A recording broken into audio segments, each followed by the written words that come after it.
Allah Teala Nəhl surəsinin 90-cı ayəsində buyurur, ayədən deməmişdən qabaq deyirlər, bir məsihidir, bir alimdir, böyük həkimdir, çox belə savadlı insan idi, eşidir ki, Quran nazil olub, Peyğəmbərə Quran gəlib, bir iki nəfər də göndərir, görün Peyğəmbərdən sual soruşun, görün o nə deyir, sözü nədir, fikri nədir, deyirlər, gəlirlər Peyğəmbərlə görüşürlər, Peyğəmbərlə görüşəndən sonra Peyğəmbər onlar Nəhl 90-ı deyir.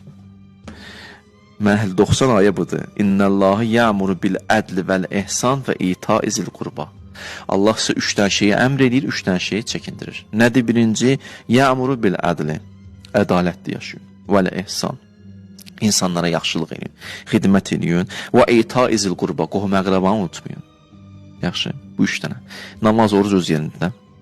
Sonra və yənhə anil fəxşa. Çəkindirir sizi nədən? Fəxşadan. Fəxşa nədir? Bəzidir aşkar günahlar. Vəl münkər, gizlin günahlar. Vəl bəği, zülm. Aşkar günahdan çəkinin deyil, gizlin günahdan çəkinin, bir də zülm eləməkdən çəkinin. Yə'izukum, Allah sizi belə moizə edir. Ləalləkum təzəkkərun. Kaş ki xatırlayasınız, başa düşürsünüz, dərk eləyəsiniz. Bu ayələri götürdülər, gəldilər bu adama dedilər, bu adam kimdir? Məsihi alimdir. Əksəm seyfi atdı. Gəldilər, dedilər ki, bax, Peyğəmbər dediyi sözlərdən biri budur.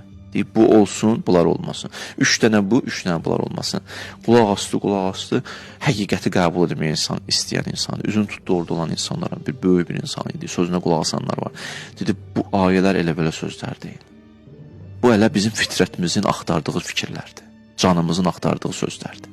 Biz iman gətirəcəyik o Peyğəmbərə və iman da gətirdilər o Peyğəmbərə. Niyə o iman gətirə bilir? Çünki həqiqət axtarışındayıq.